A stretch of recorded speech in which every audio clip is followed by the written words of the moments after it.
Yes daddy, உம்மைத்தான் நான் நம்பி இருக்கேன். அற்புதங்கள் எனக்கு செய்திடுங்கப்பா. ஆண்டவரே 100க்கு 100 ஆண்டவரே நான் உம்மைத்தான் நம்பி இருக்கிறேன் அப்பா. 100க்கு 100 உம்மை நான் நம்பி இருக்கிறேன் ராஜா. நீர் அற்புதங்கள் எனக்கு செய்திடுங்கப்பா. ஆண்டவரே நீர் இன்றைக்கே நீர் செய்திடுங்கப்பா. எனக்கு நீர் இப்பவே செய்திடுங்கப்பா என்று சொல்லி அவளோடு கூட வந்திருக்கிறீர்கள் அல்லவோ. தேவன் உங்களுக்கு சொல்லுகிறார், நான் இன்றைக்கே செய்கிற தேவனாயிருக்கிறேன் என்று சொல்லி 100க்கு 100 உம்மை நம்பி இருக்கிறேன் என்று நீங்கள் சொல்வீர்கள் என்றால் 100க்கு 100 நான் எவ்வளவு வேணும் சந்தேகப்படாமல் நான் கிறிஸ்துவை நம்பி இருக்கிறேன். நான் கிறிஸ்துவை நம்பி வந்திருக்கிறேன்.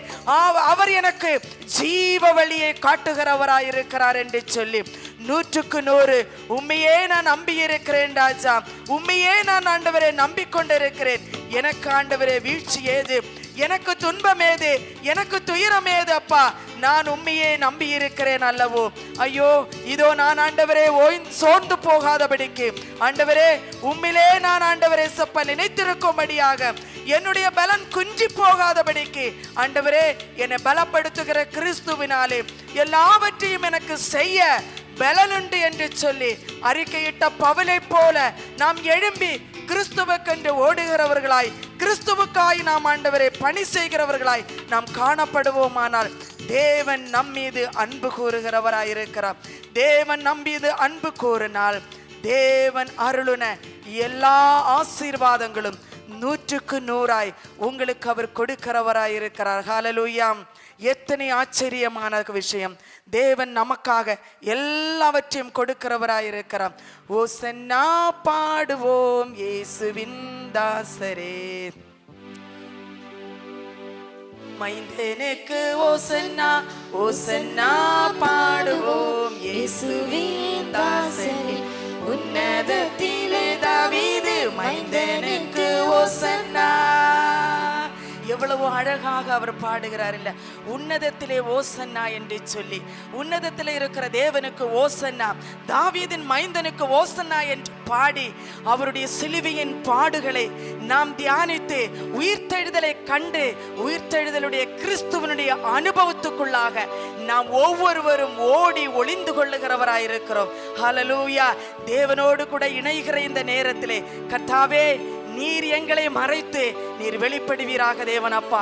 ஆண்டவரே இவர்களோடு கூட பேசுகிற வசனத்தின் மூலமாக ஆண்டவரே இவருடைய இருதயங்கள் கர்த்தாவே அடைக்கப்பட்டிருந்தால் என் தேவனுடைய வார்த்தைகளினால இயேசுவின் நாமத்தினாலே திறப்பதாக கர்த்தாவே. ஒவ்வொரு வசனமும் ஆண்டவரே அப்பா இருதயமாகிய பலகையிலே ஆண்டவர் அப்பா அது 30, 60, 100 பலன் கொடுக்க ஆண்டவரே இவர்கள் அதை கேட்டு பிரயோஜனப்படுத்திக் கொள்ள கர்த்தாவே நீர் இவர்களுக்கு கிருபை பாராட்டுவீராக. ஆண்டவரே இவர்களோடு கூட நீர் இரும் தேவன் அப்பா. அடியாளை மறைத்து நீர் வெளிப்படுவீராக தேவன் அப்பா. இயேசுவின் நாமத்தினாலே ஆமேன். ஹல்லேலூயா. ஹல்லேலூயா. உற்சாகமா இருக்கிற சத்தமா சொல்லுவோமா? ஹல்லேலூயா. ஹல்லேலூயா. நம் சற்று நேரம் தியானத்திற்காக நாம் எடுத்துக்கொண்டிருக்கிற வேத வசனம் 1 கொரிந்தியர் 1:18 சிலுவையை பற்றிய உபதேசம் கெட்டு போகிறவர்களுக்கு பைத்தியமாயிருக்கிறது, ரட்சிக்கப்படுகிற நமக்கோ அது தேவ பலனாயிருக்கிறது. எத்தனை பேர் இதை விசுவசிக்கிறீங்க? ஹல்லேலூயா. ஹல்லேலூயா. ஆண்டவரே ரட்சிக்கப்பட்டிருக்கிற எனக்கு உம்முடைய இந்த பலன் எனக்கு தேவையா இருக்கிறது. நமக்கோ தேவ பலன் இருக்கிறது என்று அவர் சொல்லுகிறார். ரட்சிக்கப்பட்ட ஒவ்வொருவருக்கும் தேவ பலன் இருக்கிறது என்று அவர் சொல்லுகிறார். எதுங்க தேவ பலன்? நம்ம என்ன நினைக்கிறோம்? தேவனுடைய பலன் என்பது என்ன என்று நாம் சற்று தியானிக்கலாம். தேவனுடைய பலன் என்ன? வசனமா? அபிஷேகமா? நம்ம கேள்வி கேட்டால் நமக்கு பதில் இருக்காது இல்லை. இந்த வசனத்தை சொன்னால் நமக்கு ஞாபகம் இருக்கு இல்லையா? தேவ பலன் என்கிறது என்னங்கிறத நமக்கு வேதம் என்ன சொல்லுகிறது தெரியுமா? தேவனுடைய பலன் வேத வசனம் என்ன சொல்லுகிறதுன்னா நம்ம எடுத்துக்கொள்ளலாம்.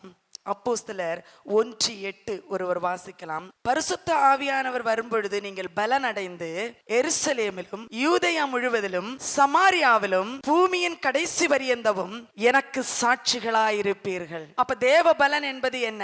பரிசுத்த ஆவி. அப்ப ஆண்டவர் சொல்றாரு, சிலுவையை பற்றிய உபதேசம் ரட்சிக்கப்படுகிறவர்களுக்கு அது தேவ பலனாய் இருக்கிறது.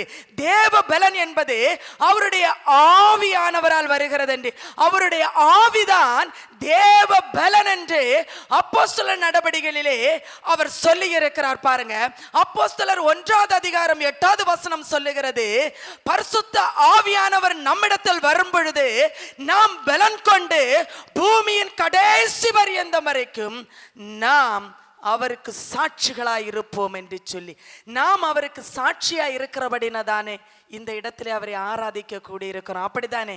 உண்மைதானே? நாம் எப்படி சாட்சியாய் இருக்கிறோம்? அவருடைய நம்ம எப்படி சாட்சியா இருக்கிறோம்? ஞானஸ்நானம் எடுத்து அவர் இரத்தத்தினால நாம் கழுவப்பட்டிருக்கிறோம் இல்லையா? ஞானஸ்நானம் எடுத்து அபிஷேகம் பண்ணப்பட்டிருக்கிறோம் இல்லையா? அதனால நாம் அவர்களுடைய சீடராய் இருக்கிறோம் இல்லையா?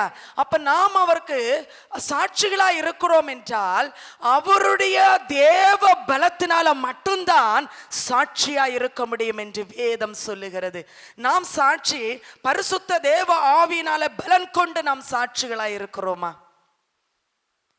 கெட்டு போகிறவர்களுக்கு அது பைத்தியமாய் இருக்கிறது என்று சொல்லுகிற சிலுவையின் உபதேசம். நாம் கடந்த வாரம் தானே குட் ஃப்ரைடேயா ஆசரித்தோம் இல்லையா? துக்க வெள்ளி, குட் ஃப்ரைடே இல்லையா? புனித வெள்ளி, அப்படி என்று பல பேர் அதுக்கு கொடுக்கப்பட்டிருக்கிறது. இயேசு கிறிஸ்துவை சிலுவையிலே அறையப்பட்ட அந்த நாள்.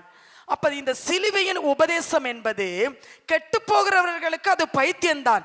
நாம் இதை பேசுகிறது கெட்டு போகிறவர்கள் கேட்டுக்கொண்டிருந்தால் பைத்தியக்காரன் ஏதோ பேசிக்கொண்டு போகிறான் என்று சொல்லுவான். ஆனா ரட்சிக்கப்பட்ட நமக்கோ அது தேவ பலனாயிருக்கிறது என்று அவர் சொல்லுகிறார். பரிசுத்த ஆவியானவர் நமக்குள் வருகிறது தான் தேவ பலன் என்று வேதம் சொல்லுகிறது.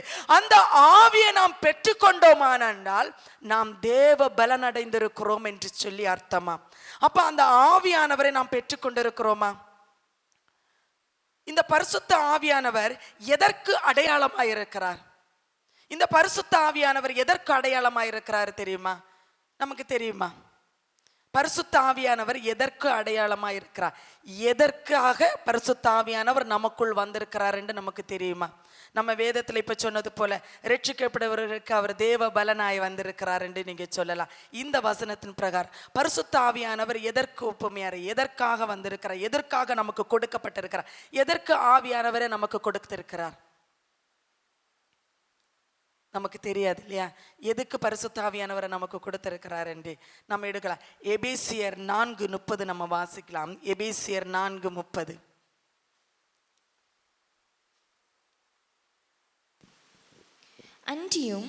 அன்றியும் நீங்கள் மீட்கப்படும் நாளுக்கென்று முத்திரையாக பெற்ற தேவனுடைய பரிசுத்த ஆவியை முத்திரையாக பெற்றுக்கொண்ட தேவனுடைய பரிசுத்த ஆவியானவரை துக்கப்படுத்தாதிருங்கள். ஹல்லேலூயா, ஹல்லேலூயா. மீட்கப்படும் நாளுக்கென்று கொடுக்கப்பட்ட முத்திரை தான் பரிசுத்த ஆவியானவர். அப்ப பரிசுத்த ஆவியானவர் தேவ பலனாயிருந்தால், தேவ பலனாகிய முத்திரை நமக்கிட்ட இல்லை என்றால், தேவ பலனாகிய பரிசுத்த ஆவியுடைய முத்திரை நமக்கு இல்லை என்றால் நாம் ஒருபோதும் பரலோக ராஜ்யத்திலே நாம் பிரவேசிக்க முடியாது.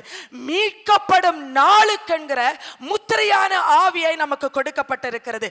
அப்பொழுது சிலுவையின் உபதேசம் நமக்கு எப்படி இருக்கிறது என்றால் அது தேவ பலனாயிருக்கிறது. அதை நம்மை மீட்க கூடியதாயிருக்கிறது. ஹல்லேலூயா. அப்ப தேவ பலன் நமக்கு எப்படி இருக்கிறது? நம்மை மீட்க கூடியதாயிருக்கிறது. ஹல்லேலூயா. அப்ப பரிசுத்த ஆவியானுடைய அபிஷேகம் என்பது, பரிசுத்த ஆவியானவர் எவ்வளவு இம்பார்ட்டன்ட் நீங்க நினைச்சு பாருங்க.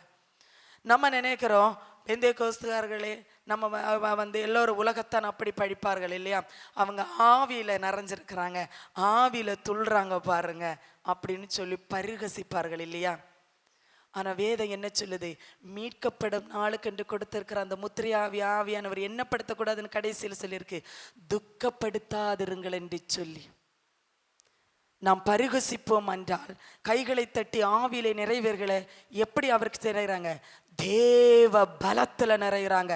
தேவ பலம் நம்மகிட்ட வரும்படி அதான் பவுல் சொல்றாரு, என்னை பலப்படுத்துகிற கிறிஸ்துவினாலே எல்லாவற்றையும் எனக்கு செய்ய பலன் உண்டு என்று அவர் சொல்றார்.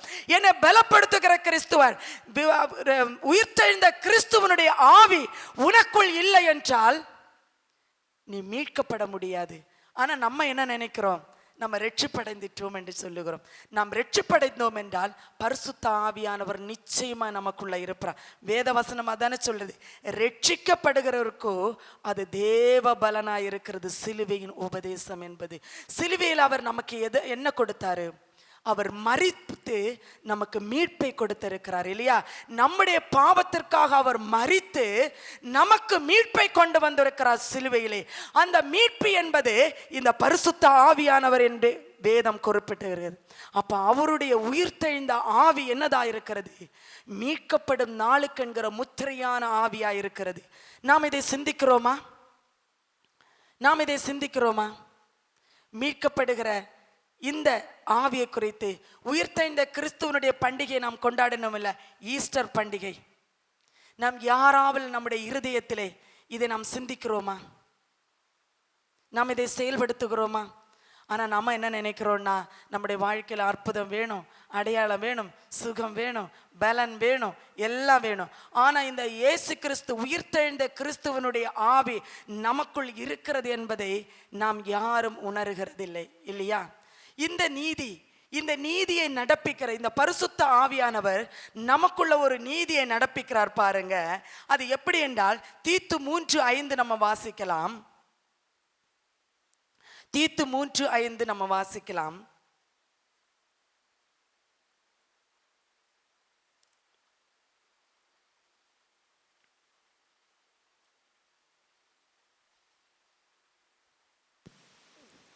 நாம் செய்த நீதியின் கிரியைகளின் நிமித்தம்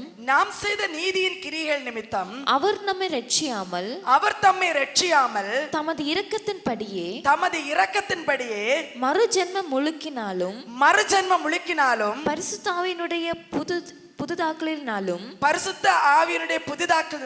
நம்மை ரட்சித்தார். நம்மளை எப்படி ரட்சித்திருக்கிறாரு? நம்மளை எப்படிங்க ரட்சித்திருக்கிறாரு? நாம் செய்த நீதியின் கிரிகள் நிமித்தம் அல்ல, நம்முடைய நீதியின் கிரியைகள் நிமித்தம் நம்ம ரட்சிக்கப்படல.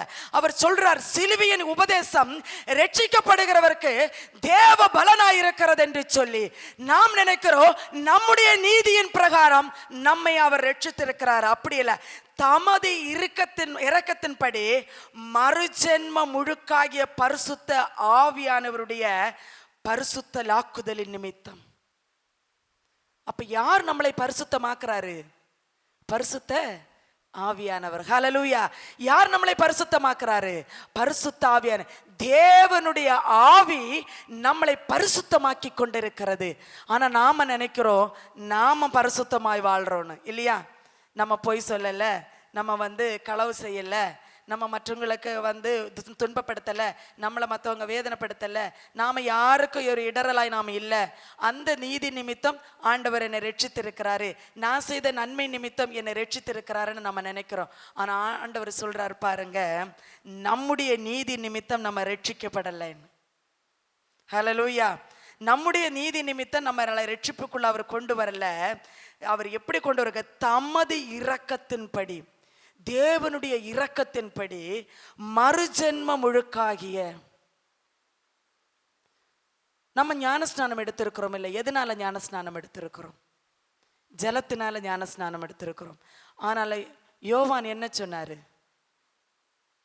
நான் உங்களுக்கு ஜலத்தினால ஞானஸ்நானம் கொடுத்துக்கிறேன், எனக்கு பின்னாய் வருகிறவர் பரிசுத்த ஆவியினாலும் அக்கினினாலும் உங்களுக்கு ஞானஸ்நானம் கொடுப்பாருன்னு இருக்குல்ல.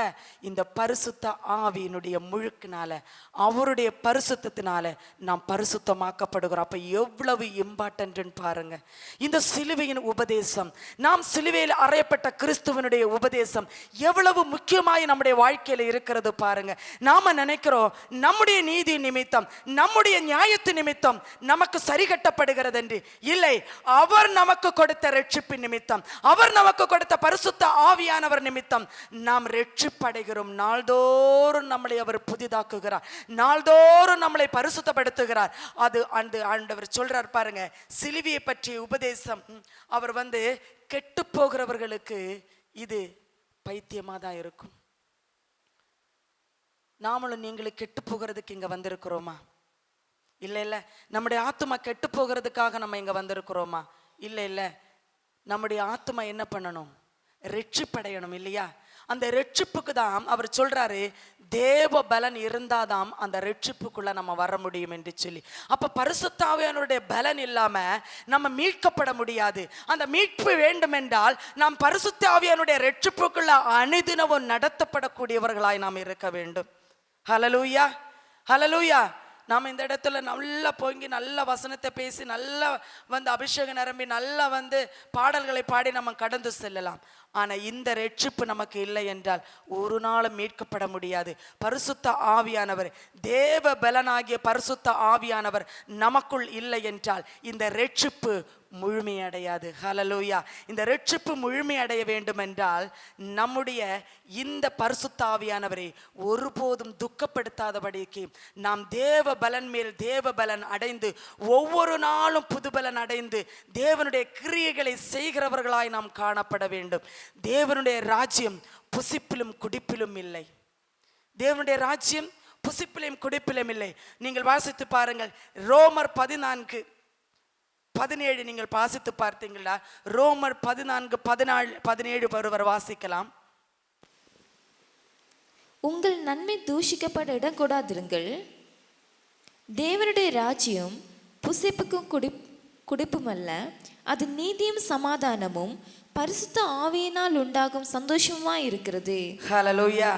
தேவனுடைய ராஜ்யம் புசிப்பும் குடிப்பிலும் அல்ல, அது நீதியும் சமாதானமும் பரிசுத்த ஆவியினால் உண்டாகும் சந்தோஷமாயிருக்கிறது. ஹல்லேலூயா. பரிசுத்த ஆவியினால் உண்டாகும் சந்தோஷத்தினால் இருக்கிறதுங்க. ஆவியினால் உண்டாகும் நீதியில இருக்கிறதுங்க.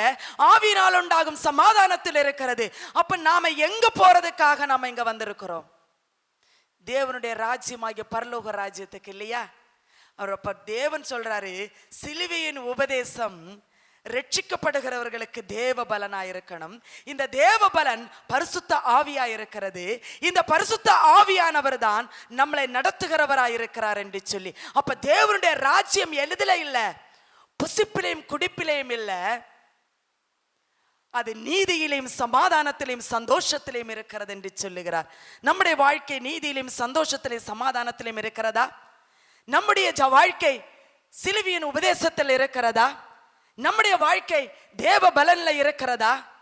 நம்முடைய கிரியைகள் தேவனுடைய பலத்தில் இருக்கிறதா? நம்முடைய கிரியைகள் சமாதானத்தில் இருக்கிறதா? நம்முடைய கிரியைகள் நீதியை வெளிப்படுத்துகிறதுல இருக்கிறதா? நம்முடைய வாழ்க்கை சந்தோஷத்தை வெளிப்படுத்துகிறதா இருக்கிறதா? இப்ப நீங்க சிந்தித்து பாருங்கள், நாம் என்ன செய்து கொண்டிருக்கிறோம்? புசித்தும் குடித்தும் ஆடலும் பாடலுமா இருக்கிறோம். அப்படித்தானே இருக்கிறோமா? தினமும் காலையில புசித்து குடிக்கிறோமா? மத்தியானம் புசித்து குடிக்கிறோமா? இரவு புசித்து குடிக்கிறோமா? பேசுறோமா? பேசிக்கொண்டே இருக்கிறோமா?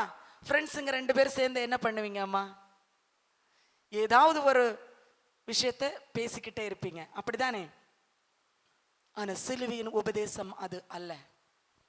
சிலுவையினுடைய உபதேசம் அது அல்ல. அவர் சொல்றார், தேவனுடைய ராஜ்யத்திலே நீதியை நடப்பிக்க வேண்டும் என்று அவர் சொல்லுகிறார். நம்மளை அழைத்த அழைப்பு நீதியை நடப்பிக்கும்படியாக. நீதியுள்ள நியாயாதிபதியாய் அவர் இருக்கிறாரல்ல. அவர் நமக்கு எப்படிப்பட்டவராய் இருக்கிறார்? நீதியுள்ள நியாயாதிபதியாய் இருக்கிறார். நீதியை, உலகத்தில் இருக்கிற நீதிபதியே பொல்லாங்காய் செய்கிற உங்களுக்கு நியாயத்தை செய்வார் என்றால், நீதியோடு நியாயத்தை செய்வார் என்றால், பரமபிதாவாய் இருக்கிற தேவன் உங்களுக்கு நீதியை செய்ய மாட்டாரா? அந்த நம்பிக்கையும் விசுவாசம் உங்களிடத்தில் இல்லாதபடியினால் சிலுவையின் உபதேசம் உங்களுக்கு பைத்தியமாய் தோன்றுகிறது. நாம் நினைக்கிறோம், ரட்சிக்கப்பட்டிருக்கிறோம், சிலுவையின் உபதேசத்தை நான் பின்பற்றுகிறேன், சிலுவையின் உபதேசம் எனக்கு வேண்டும், சிலுவையின் உபதேசம் என்னை நடத்துகிறது, சிலுவையின் உபதேசம் என்னை பலப்படுத்துகிறது, சிலுவையின் உபதேசம் என்னை சுகப்படுத்துகிறது, சிலுவையின் உபதேசம் என்னை குணமாக்குகிறது என்று சொல்லி. ஆனா சிலுவையின் உபதேசம் உனக்கு ரட்சிப்பாய் அமைகிறது. அது தேவ பலனாயிருக்கிறது என்று அவர் சொல்லுகிறார். தேவ பலன் ஒருவனிடத்தில் இருந்தால் பரிசுத்த ஆவியான அவருக்குள் தங்கி இருப்பார். பரிசுத்த ஆவியானவர் உன்னிடத்தில் இல்லை என்றால் தேவ பலன் உன்னிடத்தில் இல்லை என்று அர்த்தம். தேவ பலன் உன்னிடத்தில் இல்லை என்றால் உன்னுடைய ரட்சிப்பு முழுமையான ரட்சிப்பு அல்ல என்று வேதம் சொல்லுகிறது. ஹல்லேலூயா. எத்தனை பேர் இந்த இரவு வேளையில் இதை நீங்கள் விசுவாசிக்கிறீர்கள்? எத்தனை பேர் இதை விசுவாசிக்கிறீர்கள்? தேவன் சொல்றார், அவர் நீதியுள்ள நியாயாதிபதியாய் இருக்கிறார் என்று சொல்லி. லூக்கா 16:11 ஒருவர் வாசிக்கலாம்.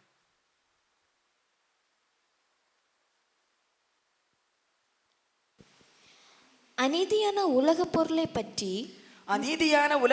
பற்றி நீங்கள் உண்மையா இராவிட்டால்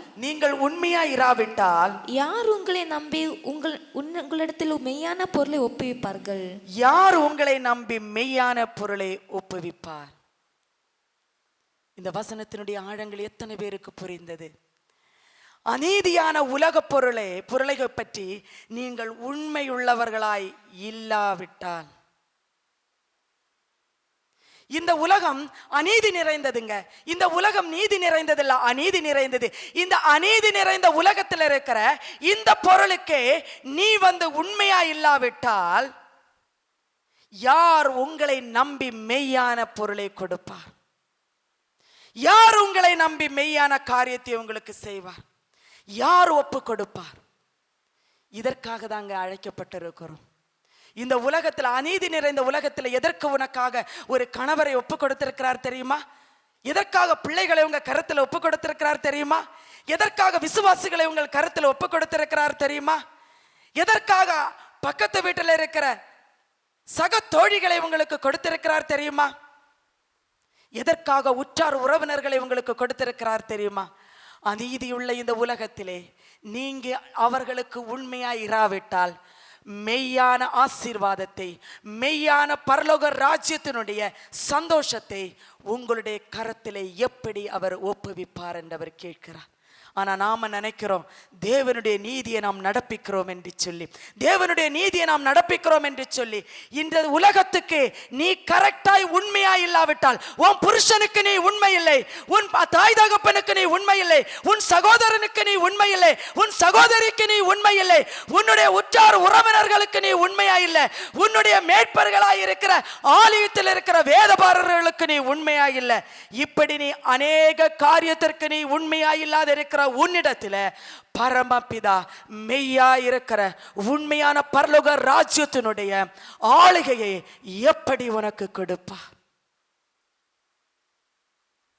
இப்ப சொல்லுங்க, சிலுவையின் உபதேசம் உங்களுக்கு இரட்சிப்பாயிருக்கிறதா, இல்லை அது பைத்தியமாயிருக்கிறதா? நாம் உணர வேண்டிய இடத்துல இருக்கிறோம் இல்லையா? இந்த இரவு வேளையில நாம் உணர்ந்து கொள்ள வேண்டியது அவசியம் இல்லையா?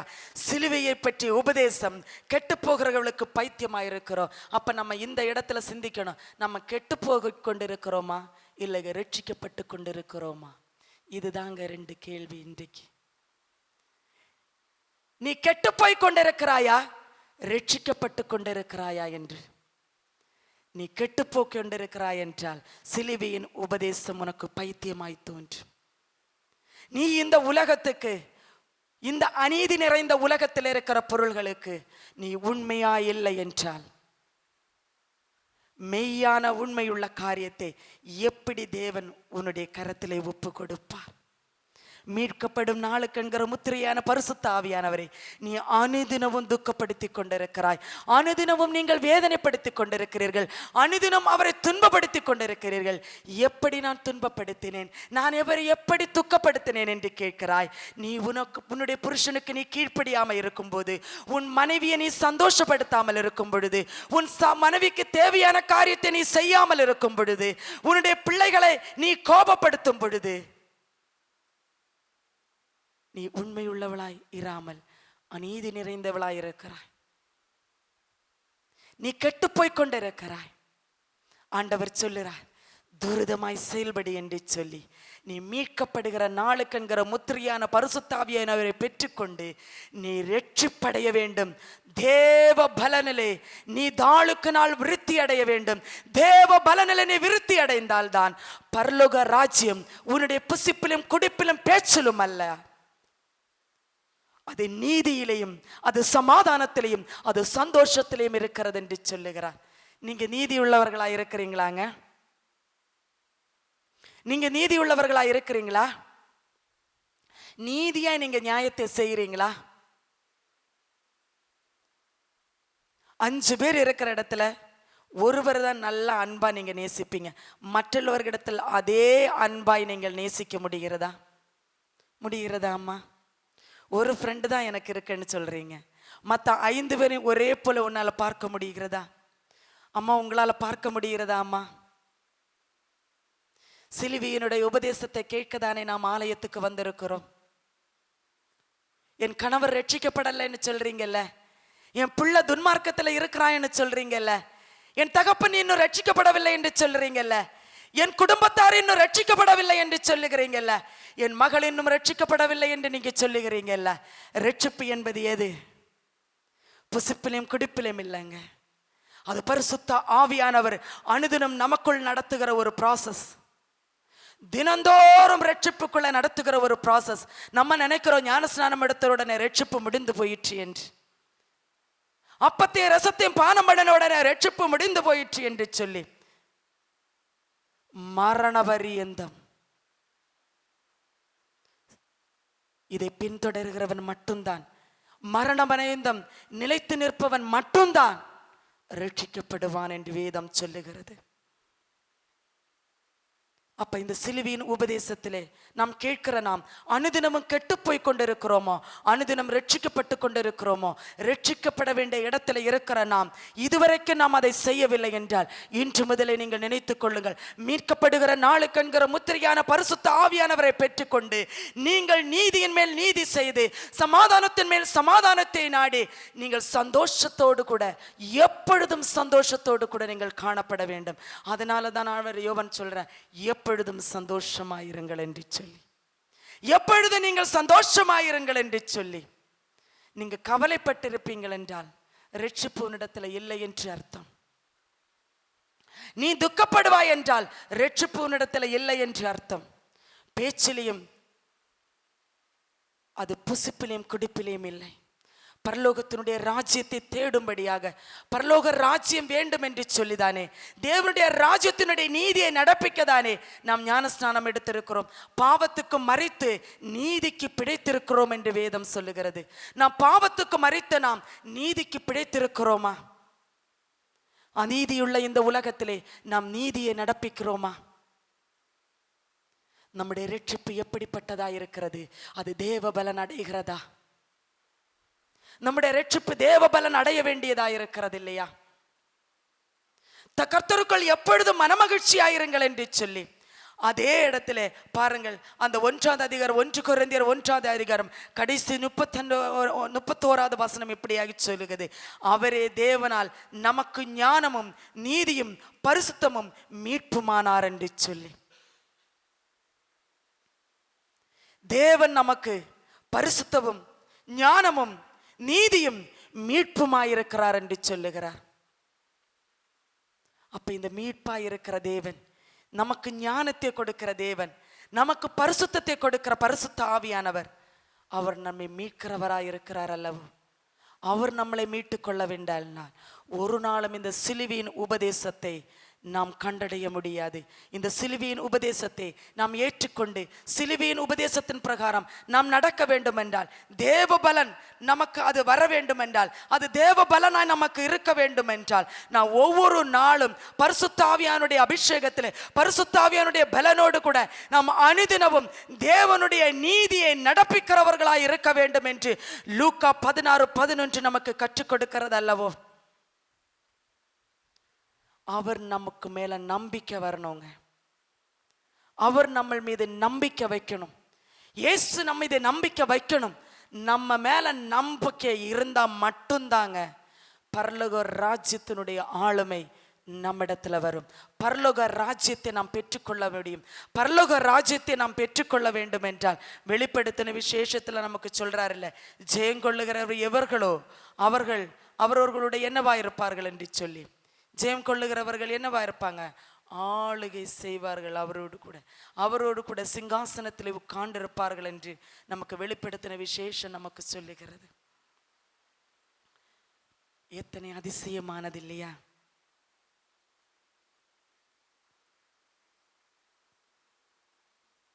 நான் ஒரு வசனத்தை நான் உங்களுக்கு எடுத்து காட்டுகிறேன். 1 யோவான் 2வது அதிகாரம் 29வது வசனத்தை நாம் படிக்கலாம். 1 யோவான் 2வது அதிகாரம் 29வது வசனத்தை. அவர் நீதியுள்ளவராய் இருக்கிறார் என்று உங்களுக்கு தெரிந்திருப்பதினால் நீதியை செய்கிறவனவனும் அவரில் பிறந்தவன் என்று அறிந்திருக்கிறீர்கள்.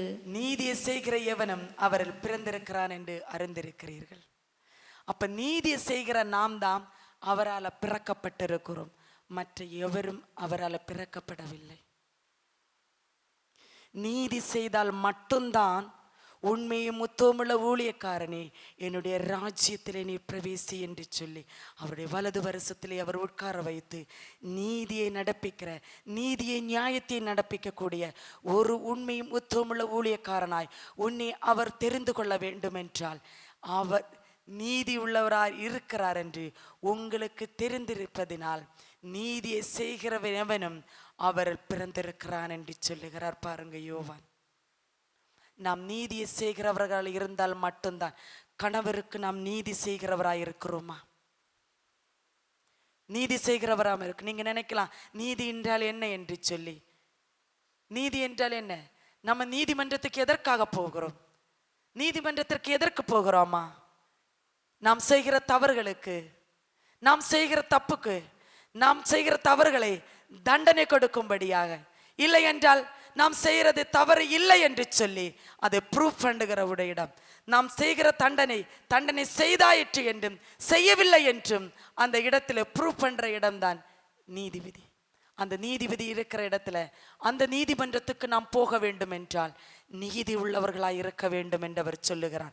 இல்லை என்றால் உன்னுடைய எல்லா பாவத்திற்கும் அவர் உனக்கு தண்டனை கொடுக்கிறவராய் அவர் அமர்ந்து கொண்டிருக்கிறார். பரலோகத்திலே சிங்காசனத்திலே வீற்றிருக்கிற பிதா உன்னுடைய அநீதியை கண்டு நீதியை நடப்பிக்க முடியாமல், உன்னிடத்தில் நீதியை நடப்பிக்க முடியாமல், உன்னை ரட்சிப்படைய செய்ய முடியாமல், உன்னை ரட்சிப்புக்களை நடத்த முடியாமல் அவர் தவித்துக் கொண்டிருக்கிறார். ஏனென்றால் அநீதி நிறைந்த உலகத்தில் இருக்கிற உன் தகப்பனுக்கு நீ உண்மையாயில்லை, உன்னுடைய தாய்க்கு நீ உண்மையாயில்லை, உன் புருஷனுக்கு நீ உண்மையாயில்லை, உன்னுடைய மனைவிக்கு நீ உண்மையாயில்லை, உன் பிள்ளைகளுக்கு நீ உண்மையாயில்லை. பிள்ளைகளே, நீங்கள் உன் தாய்க்கு நீங்கள் உண்மையாயில்லை, உங்கள் தகப்பனுக்கு நீங்கள் உண்மையாயில்லை, உங்கள் ஆண்டவரே படிக்கிற இடத்திலே உங்களுடைய டீச்சருக்கு நீங்கள் உண்மையாயில்லை, உங்கள் ஆசிரியர்களுக்கும் உங்கள் பெரியோர்களுக்கும் நீங்கள் உண்மையாயில்லை, ஆலயத்திலே நீங்கள் உங்கள் போதகர்களுக்கு நீங்கள் உண்மையாயில்லை. அவர் சொல்லுகிறார் அநீதி நடப்பிக்கிறவர்கள் தான், ஆனால் நீ உண்மை உள்ளவளாயிரு என்று சொல்லி. நீ உண்மை உள்ளவளாய் இருந்தால் நீதி நடப்பிக்கிற தேவனுடைய எல்லா நீதியினுடைய காரியத்தையும் உங்களிடத்திலே அவர் ஒப்பு கொடுப்பார் என்று சொல்லி அவரோடு கூட ஆளுகை செய்கிறவர்களாய் நாம் எழும்பி நிற்போம் என்று சொல்லி பாருங்களேன். சிலுவையின் நமக்காக மரித்த இயேசு கிறிஸ்துவனுடைய சிலுவையின் உபதேசம் நமக்கு தேவ பலனாய் இருக்கிறது என்று தேவன் சொல்லுகிறார். நமக்கு தேவ பலன் வர வேண்டும் என்றால் நாம் பரிசுத்தாவே, தேவ பலன் எங்கிருந்து வருகிறது? நமக்கு கொடுக்கப்படுகிற பரிசுத்த ஆவியானவரிடத்திலிருந்து இருக்கிறது. பரிசுத்த ஆவியானவர் நம்மிடத்தில் வரும்போது நாம் சாட்சிகளாய் உலகத்தினுடைய கடைசி வரைக்கும், நாம் இந்த உலகத்தினுடைய முடிவு பரியந்தம் நாம் அவர்களுக்கு சாட்சிகளாய் இருப்போம் என்று வேதம் சொல்லுகிறது. மீட்கப்படும் நாளுக்கென்று நமக்காக கொடுக்கப்பட்ட முத்திரையான பரிசுத்த ஆவியானவரை நாம் பெற்றுக்கொண்டு அவர் நம்மளை நடத்துகிறது போல அவர் ரட்சிப்பு, பரிசுத்தமுள்ள ரட்சிப்புக்குள்ளாக அனுதினமும் நம்மளை நடத்துகிறவராய், தேவனுடைய ராஜ்யம் நம்முடைய புசிப்பிலும் குடிப்பிலும் இல்லை, அது தேவ பலத்திலே இருக்கிறது, அது தேவனுடைய நீதியில இருக்கிறது, அது தேவனுடைய சமாதானத்தில் இருக்கிறது, அது தேவனுடைய சந்தோஷத்தில், ஆவியானவருடைய சந்தோஷத்தில் இருக்கிறது என்று அவர் சொல்லுகிறார். அப்ப தேவனுடைய பலன் நமக்குள் இருக்க வேண்டும் என்றால் பரிசுத்த ஆவியானவர் நமக்குள் தங்கி வாசம் செய்ய வேண்டும் என்று வேதம் நமக்கு சொல்லுகிறது. ஹல்லேலூயா. இந்த இரவு வேளையிலே நாம் இருக்கிற இடத்திலே கண்களை மூடி, அப்பா இந்த தேவ பலனே நீங்க எனக்குள்ள தாங்க ராஜா, இந்த தேவ பலனே எனக்குள்ள நீங்க கொடுங்க அப்பா, இந்த தேவ பலன் நான் ஆண்டவரே இந்த தேவ பலத்தின் மேல் பலன் அடைய ஆண்டவரே எனக்கு நீங்க உதவி செய்யுங்க என்று சொல்லி ஆண்டவரோடு கூட நம்ம கேட்போமாம். இயேசு ராஜா முன்னே செல்கிறார், ஓசன்னா கீதம் பாடுவோம். இயேசு ராஜா முன்னே செல்கிறார், ஓசன்னா கீதம் பாடுவோம். வேகம் சென்றிடுவோம். ஓசன்னா ஜெயமே, ஓசன்னா ஜெயமே, ஓசன்னா ஜெயம் நமக்கே, ஓசன்னா ஜெயம் நமக்கே. அல்லேலூயா துதி மகிமை என்றும், அல்லேலூயா துதி மகிமை, அல்லேலூயா துதி மகிமை என்றும், அல்லேலூயா துதி மகிமை. இயேசு ராஜா எங்கள் ராஜா, இயேசு ராஜா எங்கள் ராஜா, என்றென்றும் போற்றிடுவோம். ஓசன்னா ஜெயமே, ஓசன்னா ஜெயமே, ஓசன்னா ஜெயம் நமக்கே, ஓசன்னா ஜெயம் நமக்கே. துன்பங்கள் சூழ்ந்து வந்தாலும், தொல்லை கஷ்டங்கள் தேடி வந்தாலும், துன்பங்கள் சூழ்ந்து வந்தாலும், தொல்லை கஷ்டங்கள் தேடி வந்தாலும், பயவுமில்லை கலக்கமில்லை, பயவுமில்லை கலக்கமில்லை, கர்த்தர் நம்முடனே. ஓசன்னா ஜெயமே, ஓசன்னா ஜெயமே, ஓசன்னா ஜெயம் நமக்கே, ஓசன்னா ஜெயம் நமக்கே. யோர்தானின் வெள்ளம் வந்தாலோ, எரிகோ கோட்டை எதிர்த்து நின்றாலோ, யோர்தானின் வெள்ளம் வந்தாலோ, எரிகோ கோட்டை எதிர்த்து நின்றாலோ, பயவுமில்லை கலக்கமில்லை, பயவுமில்லை கலக்கமில்லை, மீட்பர் நம்முடனே. ஓசன்னா ஜெயமே, ஓசன்னா ஜெயமே, ஓசன்னா ஜெயம் நமக்கே, ஓசன்னா ஜெயம் நமக்கே. துன்பங்கள் சூழ்ந்து வந்தாலும், கரங்களை தட்டி பாடலாம். தொல்லை கஷ்டங்கள் தேடி வந்தாலும், சத்தமாய்.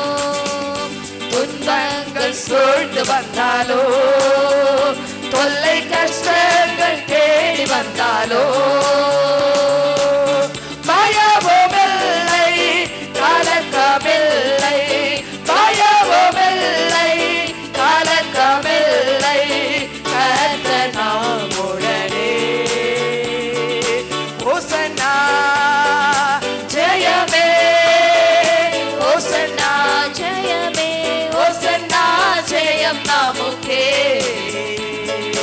ஓசன்னா ஜெயம் நமக்கே.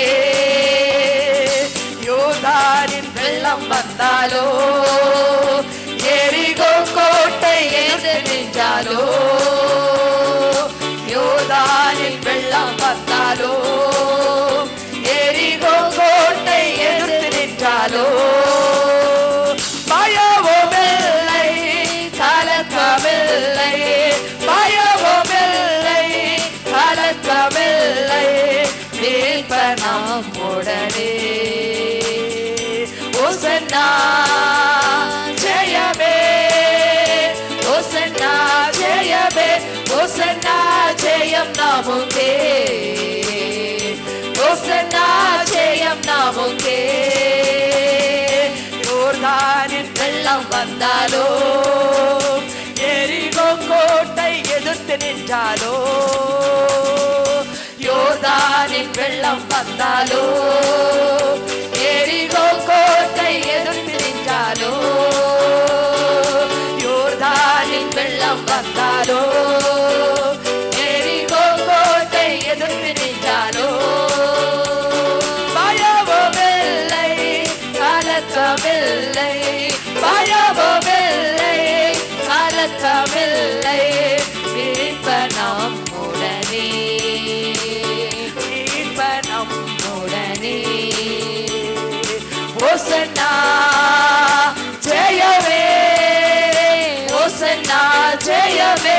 ஓசன்னா ஜெயம் நமக்கே,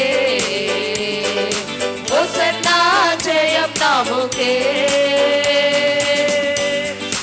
யோர்தானின் வெள்ளம் வந்தாலும் எரிகோ கோட்டை எதிர்த்து நின்றாலும் ஆண்டவரே எனக்கு பயம் இல்லை, எனக்கு கலக்கம் இல்லை அப்பா. ஆண்டவரே மீட்பர் என்னோடு கூட இருக்கிறேன். ஆண்டவரே சிலுவையின் உபதேசமாகிய ஆண்டவரே உபதேசம், ஆண்டவரே உம்முடைய வார்த்தை என்னோடு கூட இருக்கிறது.